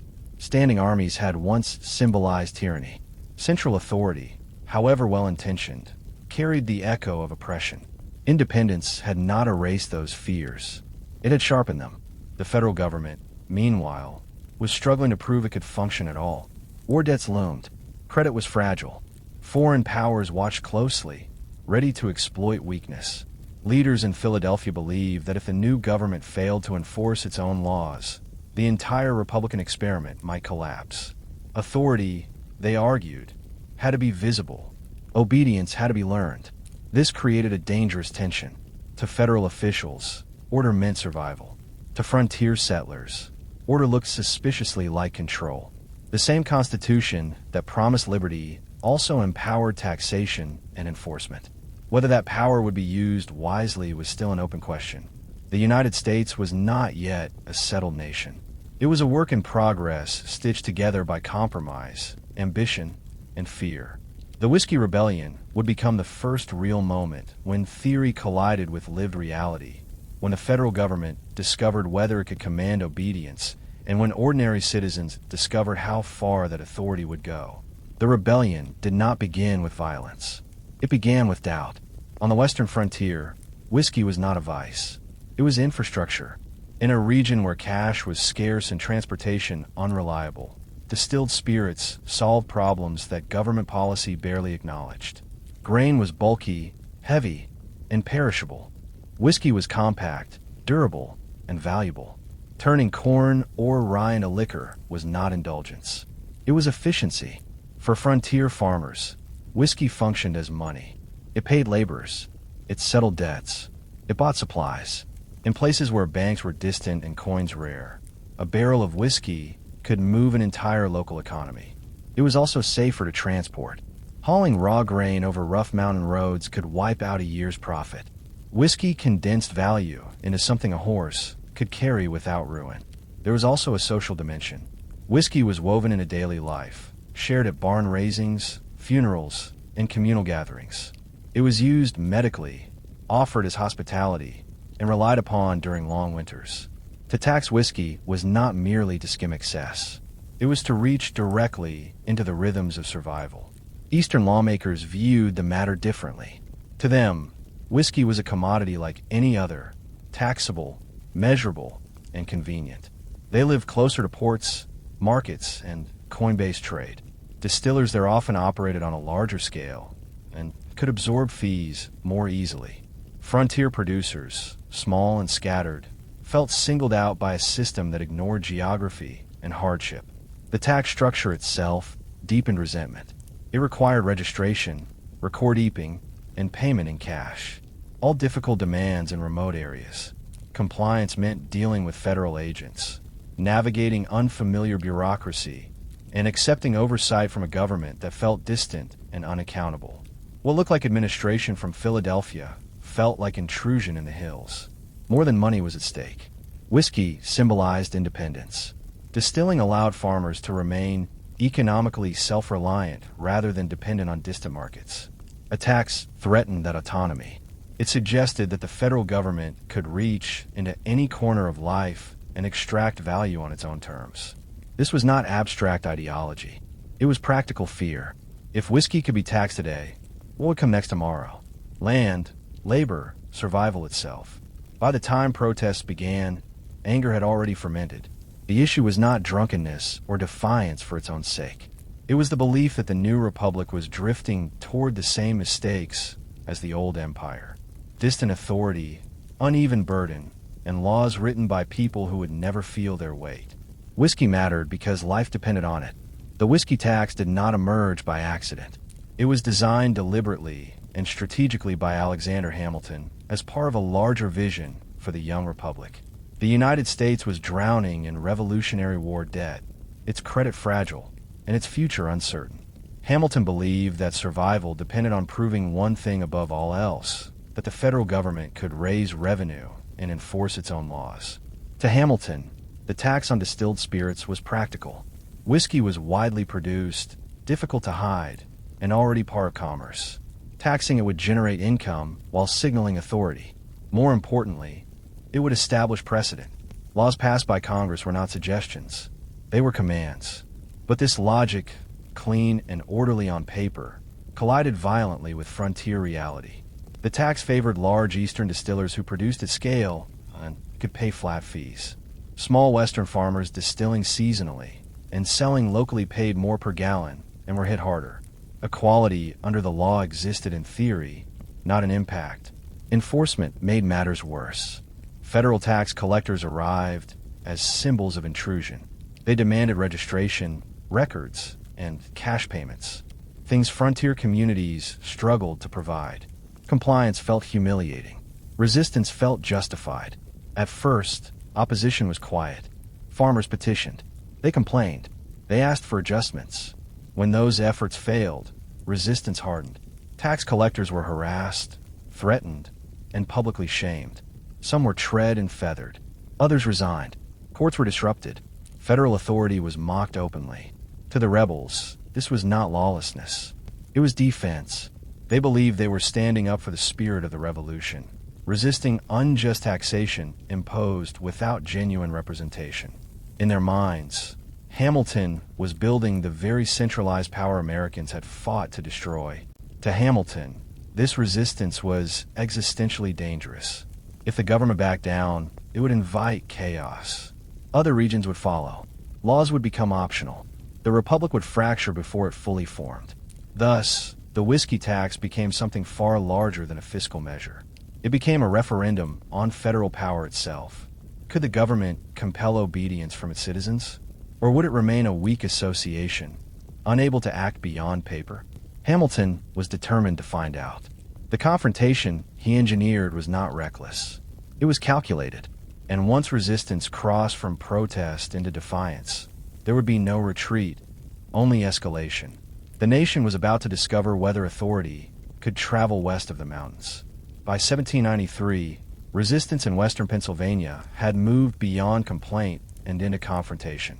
What began as petitions and refusals to register stills hardened into organized opposition. Meetings were held in taverns and fields. Committees formed, language sharpened. The idea that the whiskey tax was illegitimate spread faster than federal notices ever could. Tax collectors became the most visible symbols of the law, and therefore its targets. Some were chased from their posts.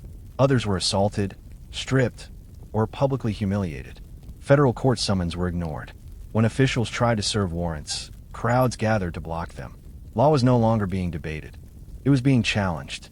The most dramatic moment came the summer of 1794, when Federal Marshal David Lennox attempted to serve writs on tax resistors. He was met with armed men, gunfire, and open threats. Soon after, the home of Tax Inspector John Neville was attacked and burned. Shots were exchanged. A man was killed. The rebellion crossed a line that could not be uncrossed. Rumors raced ahead of facts. Some rebels spoke openly of independence from federal authority. Liberty poles were raised, echoing the symbols of the Revolutionary era. Whiskey rebels framed their cause as the continuation of resistance against tyranny. To them, the government had betrayed the frontier in favor of Eastern elites and financial interests. Meanwhile, leaders in Philadelphia watched with growing alarm. This was no longer a question of tax collection. It was a test of sovereignty. If armed resistance could successfully nullify federal law, then the Constitution itself was little more than an agreement that lasted only until inconvenience arose. The situation placed President George Washington in an impossible position. He was revered as the hero of the Revolution, a symbol of restraint and Republican virtue. But he was also the chief executive of a new government that had never enforced its authority by force. Whatever he chose would define the limits of federal power. Negotiation was attempted. Commissioners were sent west. Amnesty was offered to those willing to comply. Some accepted, many did not. Defiance remained loud, organized, and visible. The rebellion, now, posed a clear question. Could the United States survive if laws applied only where convenient? Or would enforcement, however unpopular, prove that the government was real? The answer would not come from speeches or letters. It would come from boots on the ground. The decision that followed was unprecedented. For the first time in American history, the federal government would enforce its authority with armed force against its own citizens. The man who would oversee that response was the same figure who had once led a rebellion against imperial power, George Washington himself. Washington did not act quickly or lightly. He understood exactly what was at stake. Sending troops against farmers risked validating the very fears that fueled the rebellion, that the new government was merely a softer version of the old empire. But allowing armed defiance to stand posed an even greater danger. If federal law could be ignored through violence, the Republic would unravel before it had time to solidify. After exhausting negotiations and issuing repeated warnings, Washington invoked his constitutional authority to call up state militias. Thousands of troops were assembled from multiple states, forming a force larger than any Washington had personally commanded since the Revolution. The message was unmistakable. The government would not bargain with insurrection. Washington made another extraordinary choice. He would not remain in the capital. He rode west to oversee the operation himself. The only sitting United States president ever to lead troops in the field. This was not symbolic theater. It was a statement of legitimacy. The rebellion was not being crushed by distant bureaucrats. It was being confronted by the embodiment of the Republic. As the militia marched toward western Pennsylvania, resistance melted. The sheer scale of the force stunned the rebels. Many fled. Others swore oaths of loyalty. The feared showdown never fully materialized. There were no major battles, no heroic last stands. Federal authority arrived not with chaos, but with overwhelming inevitability. Arrests were made, though relatively few. 2 men were convicted of treason, and even they were later pardoned. Washington wanted enforcement, not bloodshed. The point had been made. The law would be obeyed, but the government would not indulge revenge. This moment changed the meaning of power in the United States. The federal government had proven it could act decisively without descending into tyranny. Authority, it turned out, did not require cruelty, but it did require resolve. The rebellion ended not with dramatic violence, but with quiet submission. And in that quiet, laws passed by Congress would be enforced, even when unpopular, even when resisted. The Republic had taken its first step from fragile experiment toward functioning state. When the militias withdrew and the countryside fell quiet, the Whiskey Rebellion ended without a triumphant finale. There were no victory parades, no public celebrations of restored order. What remained instead was an uneasy calm in a nation trying to understand what had just happened. On paper, the federal government had won decisively. The tax stood, armed resistance collapsed. The Constitution had been enforced, not ignored. For leaders in Philadelphia, this outcome validated years of anxiety. The Republic had passed its first real stress test. It could make laws, and it could compel obedience when those laws were challenged. But on the frontier, the mood was different. Many farmers complied, not because they were persuaded, but because resistance now seemed futile. The presence of overwhelming force had settled the question of power, not the question of fairness. Resentment did not disappear. It retreated. This ambiguity haunted the victory. The rebellion had proven the strength of federal authority, but it also exposed how fragile public trust remained. A government could enforce obedience, but legitimacy required something more. A sense that laws reflected lived realities, not just financial logic. Politically, the episode sharpened divisions already forming within the young nation. Supporters of strong central government viewed the outcome as necessary and stabilizing. Critics saw it as a warning sign, evidence that concentrated power could turn inward against ordinary citizens. The rebellion became a symbol wielded by both sides, each claiming it proved their point. President Washington understood this tension deeply. His decision to pardon the convicted rebels reflected caution, not weakness. He wanted to close the episode, not turn it into a martyrdom narrative. Force had made the point mercy would help the nation move on. The whiskey tax itself remained unpopular and difficult to enforce. Compliance improved, but enthusiasm never did. Eventually, political winds shifted. The tax would be repealed under a new administration, not because the rebellion succeeded, but because resistance had revealed its impracticality. That outcome matters. The Whiskey Rebellion was not a story of government crushing dissent and moving on unchanged. It was a dialogue conducted through tension, force, and retreat. Authority was asserted, then adjusted. The episode left behind a lesson that would echo through American history. Federal power could be real without being absolute. Enforcement did not end debate. It reframed it. The rebellion failed in its immediate aim, but it succeeded in something quieter. It forced the young republic to confront the distance between policy and people. Long after the last militia units returned home, the true impact of the Whiskey Rebellion continued to unfold. What mattered most was not the tax itself, nor the handful of arrests, but the precedent now embedded in American political life. The federal government had demonstrated unmistakably that it possessed both the legal authority and the practical capacity to enforce its laws within the states. This was new. Under the Articles of Confederation, the national government had been weak, dependent on voluntary compliance. The rebellion proved that the Constitution had changed that balance. The United States was no longer a loose agreement among states. It was a sovereign entity with teeth.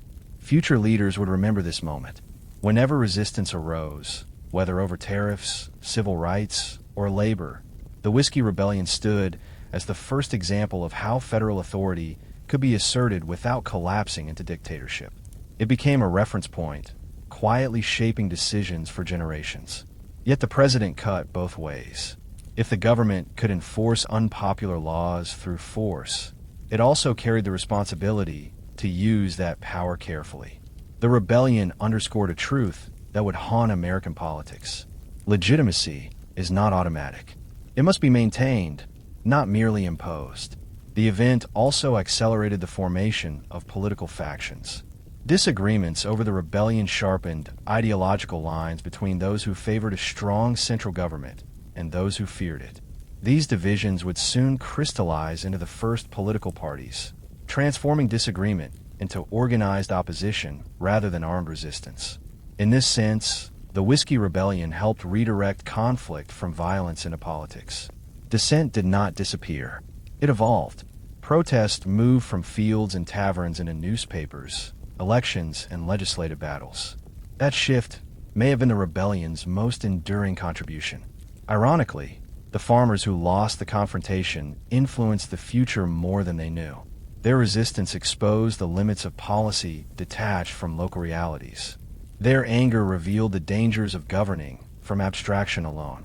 Federal power survived, but it learned it could not operate in isolation from the people it ruled. The rebellion proved that the United States would not fracture at the first sign of internal conflict. But it also proved that unity would always require negotiation, compromise, and restraint, not just authority. The Republic had asserted itself. Now it had to live with the consequences of that assertion. In the years after the rebellion, the immediate threat faded, but its imprint lingered in policy and politics. The whiskey tax remained on the books, yet enforcement never fully recovered its footing. Collection was uneven. Compliance was reluctant. The lesson was clear to anyone paying attention. Authority could compel obedience, but it could not manufacture consent. A shift arrived with a change in leadership. When Thomas Jefferson entered the presidency, he inherited both the power proven by Washington and the resentment that power had stirred. Jefferson opposed the whiskey tax on principle and practicality. He viewed it as unnecessary, regressive, and corrosive to trust. In 1802, the tax was repealed not as a concession to rebellion, but as a recalibration of governance. This repeal did not undo the precedent of enforcement. It refined it. The government had shown it could act decisively. Now it showed it could listen and adjust. That combination, resolve followed by restraint, became a model for navigating internal conflict without returning to violence. Public memory of the rebellion evolved. To some, it was a warning against overreach. To others, proof that the Constitution worked. In textbooks and speeches, it became a hinge moment, the first time the federal state tested itself against armed resistance and emerged intact. The drama lay not in bloodshed, but in restraint after strength. For frontier communities, life went on much as before. Distilling continued. Barter persisted. The sense of distance from the capital never vanished, but it softened. The state felt real now, not just an idea, but a presence that could arrive and then withdraw. Politically, the episode redirected dissent. Americans learned that protest had leverage when it moved through elections and institutions rather than rifles. Newspapers replaced liberty poles. Campaigns replaced committees of resistance. The rebellion did not end conflict. It taught the nation where conflict will be fought next. Perhaps the most enduring legacy was psychological. The United States had faced itself and chosen cohesion over fragmentation. It had tested the line between liberty and law and discovered that neither survived alone. Power needed limits.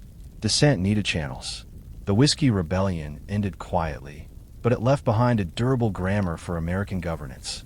How to assert authority, when to ease it, and why legitimacy matters more than victory. The Whiskey Rebellion is often remembered for its spectacle. Farmers in revolt, militias on the march, a president riding west. But its true significance lies deeper in what it revealed about the nature of the American experiment at its most vulnerable stage.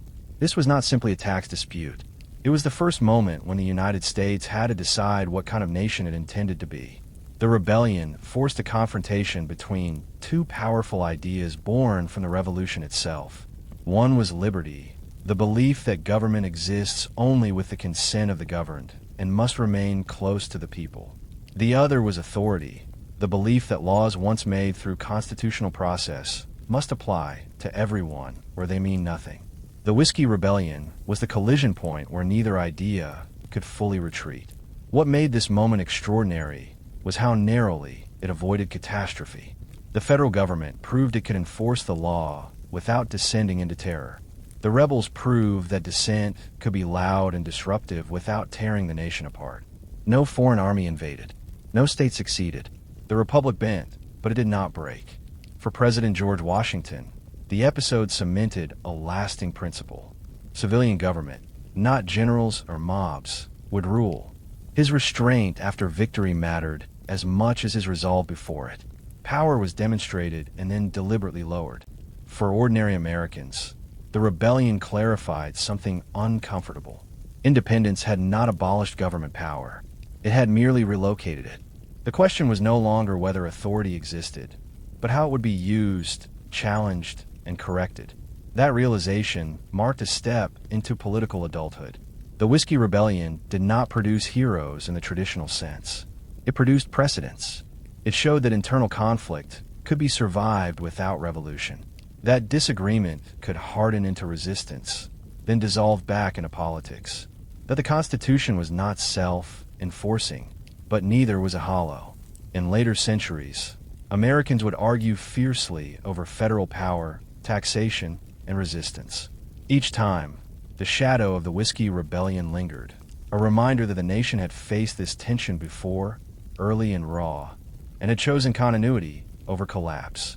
The rebellion failed as an uprising, but it succeeded as a test.